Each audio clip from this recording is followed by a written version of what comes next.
सच्चा प्यार, दो चाहने वालों के दिल क्यों जुदा हो गए। अनुपम और शिखा दोनों इंग्लिश मीडियम के सेंट जेवियर्स स्कूल में पढ़ते थे।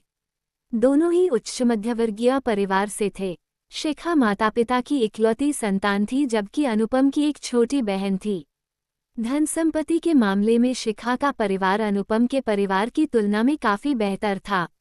शिखा के पिता पुलिस इंस्पेक्टर थे। उनकी ऊपरी आमदनी काफी थी।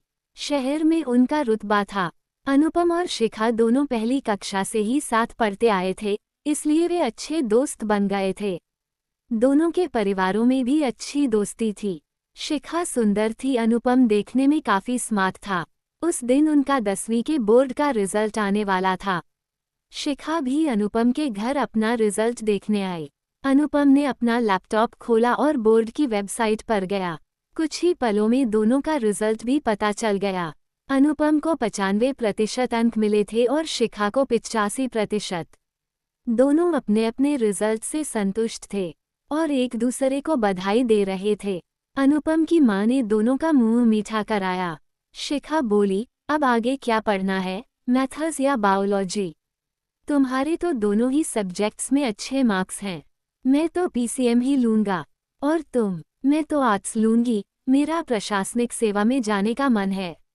मेरी प्रशासनिक सेवा में रुचि नहीं है। जिंदगी भर नेताओं और मंत्रियों की जी हुजूरी करनी होगी। मैं तुम्हें एक सलाह दूं। हाँ, बोलो। तुम पायलट बनो। तुम पर पायलट वाली ड्रेस बहुत सूट करेगी और तुम दोगुना स्मार्ट लगोगे। मैं भी तुम्हारे साथ साथ हवा में उड़ने लगूंगी। मेरे साथ? हाँ, क्यों नहीं। पायलट अपनी बीवी को साथ नहीं ले जा सकते क्या? तब शिखा को ध्यान आया कि वह क्या बोल गई और शर्म के मारे वहां से भाग गई। अनुपम पुकारता रहा पर उसने मुड़कर पीछे नहीं देखा। थोड़ी देर में अनुपम की मां भी वहां आ गईं। वे उन दोनों की बातें सुन चुकी थीं। उन्होंने कहा, शिखा ने अनजाने में अपने मन की बात कह डाली है। शिखा तो अच्छी लड़की है। मुझे तो पसंद है। तुम अपनी पढ़ाई पूरी कर लो। अगर तुम्हें पसंद है तो मैं उसकी मां से बात करती हूँ। तैयार रहना। मैं तो न जाने कब से तैयार बैठी हूँ, शरारती अंदाज में शिखा ने कहा। ठीक है, मेरा इंतजार करना, पर कमर्शियल पायलट बनने के बाद ही शादी करूंगा। No problem. अब अनुपम और शिखा दोनों काफी नजदीक आ चुके थे। दोनों अपने भविष्य के सुनहरे सपने देखने लगे थे। देखते देखते दोनों 12वीं पास कर चुके थे। अनुपम को अच्छे कमर्शियल पायलट बनने के लिए अमेरिका के एक फ्लाइंग स्कूल जाना था। भारत में मल्टी इंजन वायुयान और एयरबस A320 जैसे विमानों पर सिमुलेशन की सुविधा नहीं थी, जो कि अच्छे कमर्शियल पायलट के लिए जरूरी था। इसलिए अनुपम के पापा ने गांव की जमीन बेचकर और कुछ प्रोविडेंट फंड से लोन लेकर अमेरिकन फ्लाइंग स्कूल की फीस का प्रबंध कर लिया था। अनुपम ने अमेरिका जाकर एक मान्यता प्राप्त फ्लाइंग स्कूल में एडमिशन लिया। शिखा ने स्थानीय कॉलेज में बीए में एडमिशन ले लिया। अमेरिका जाने के बाद फोन और वीडियो चैट पर दोनों बातें करते। समय का पहिया अपनी गति से घूम रहा था। देखते देखते 3 वर्ष से ज्यादा का समय बीत चुका था। अनुपम को कमर्शियल पायलट लाइसेंस मिल गया। शिखा को प्रशासनिक सेवा में सफलता नहीं मिली। उसने अनुपम से कहा कि प्रशासनिक सेवा के लिए वह एक बार और कम्पीट करने का प्रयास करेगी। अनुपम ने प्राइवेट एयरलाइंस में पायलट की नौकरी ज्वाइन की। लगभग 2 साल वह घरेलू उड़ान पर था। 1-2 बार उसने शिखा को भी अपनी फ्लाइट से सैर कराई।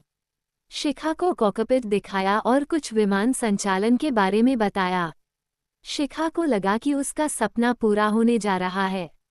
1 साल बाद अनुपम को अंतर्राष्ट्रीय वायुमार्ग पर उड़ान भरने का मौका मिला। कभी सिंगापुर, कभी हांगकांग तो कभी लंदन। शिखा को दूसरे वर्ष भी प्रशासनिक सेवा में सफलता नहीं मिली। इधर शिखा के परिवार वाले उसकी शादी जल्दी करना चाहते थे। अनुपम ने उनसे 1-2 साल का और समय मांगा। दरअसल अनुपम के पिता उसकी पढ़ाई के लिए काफी कर्ज ले चुके थे।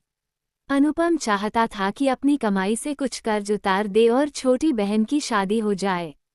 वैसे तो वह प्राइवेट एयरलाइंस घरेलू वायुसेवा में देश में दूसरे स्थान पर थी, पर इस कंपनी की आंतरिक स्थिति ठीक नहीं थी।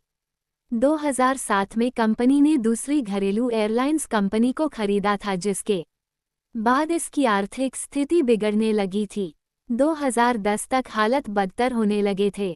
बीच बीच में कर्मचारियों को बिना वेतन 2-2 महीने काम करना पड़ा था।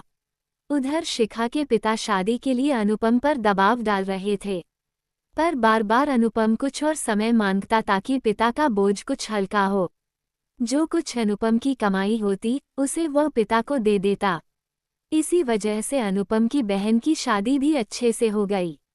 उसके पिता रिटायर भी हो गए थे। रिटायरमेंट के समय जो कुछ रकम मिली और अनुपम की ओर से मिले पैसों को मिलाकर उन्होंने शहर में एक फ्लैट ले लिया। पर अभी भी फ्लैट के मालिकाना हक के लिए और रुपयों की जरूरत थी। अनुपम को कभी 2 महीने तो कभी 3 महीने पर वेतन मिलता जो फ्लैट में खर्च हो जाता। अब भी एक बड़ी रकम फ्लैट के लिए देनी थी। एक दिन शिखा के पापा ने अपनी पत्नी से कहा, आज अनुपम से फाइनल बात कर लेता हूँ, आखिर कब तक इंतजार करूँगा। और दूसरी बात, मुझे पायलट की नौकरी उतनी पसंद भी नहीं। ये लोग देश विदेश घूमते रहते हैं, इसका क्या भरोसा, कहीं किसी के साथ चक्कर न चल रहा हो। अनुपम के माता पिता तो चाहते थे कि अनुपम शादी के लिए तैयार हो जाए, पर वह तैयार नहीं हुआ। उसका कहना था कि कम से कम ये घर तो अपना हो जाए, उसके बाद ही शादी होगी। इधर एयरलाइंस की हालत बद से बदतर होती गई। वर्ष 2012 में जब अनुपम घरेलू उड़ान पर था तो उसने दर्द भरी आवाज में यात्रियों को संबोधित किया, आज की आखिरी उड़ान में आप लोगों की सेवा करने का अवसर मिला। हमने 2 महीने तक बिना वेतन के अपनी समझ और सामर्थ्य के अनुसार आपकी सेवा की है। इसके चंद दिनों बाद इस एयरलाइंस की घरेलू और अंतर्राष्ट्रीय उड़ानों का लाइसेंस रद्द कर दिया गया।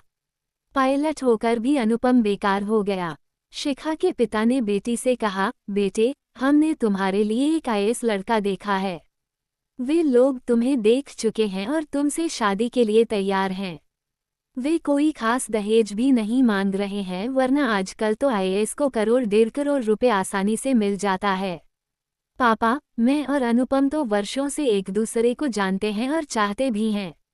ये तो उसके साथ विश्वासघात होगा। हम कुछ और इंतजार कर सकते हैं। हर किसी का समय एक सा नहीं होता। कुछ दिनों में उसकी स्थिति भी अच्छी हो जाएगी, मुझे पूरा विश्वास है। आप लोग कृपया भोजन करके जाएं, वरना सारा खाना व्यर्थ बर्बाद जाएगा। मेहमानों ने कहा, ऐसी स्थिति में हमारे गले के अंदर निवाला नहीं उतरेगा। बिटिया की डोली न उठ सकी, इसका हमें भी काफी दुख है। हमें माफ करें। तब अनुपम ने कहा, आपकी बिटिया की डोली उठेगी और मेरे घर तक जाएगी। अगर आप लोगों को ऐतराज न हो। वहां मौजूद सभी लोगों की निगाहें अनुपम पर गड़ी थीं। लड़की के पिता ने झुककर अनुपम के पैर छूने चाहे तो उसने तुरंत उन्हें मना किया। शिखा के पति ने कहा, मुझे शिखा ने तुम्हारे बारे में बताया था कि तुम दोनों स्कूल में अच्छे दोस्त थे, पर मैं तुमसे अभी तक मिल नहीं सका था। तुमने मेरे लिए ऐसे हीरे को छोड़ दिया। मुन्नी की शादी उसी मंडप में हुई। विदा होते समय वह अपनी भाभी शिखा से बोली, प्यार इसको कहते हैं भाभी। आपके या आपके परिवार को अनुपम अभी भी दुखी नहीं देखना चाहते हैं।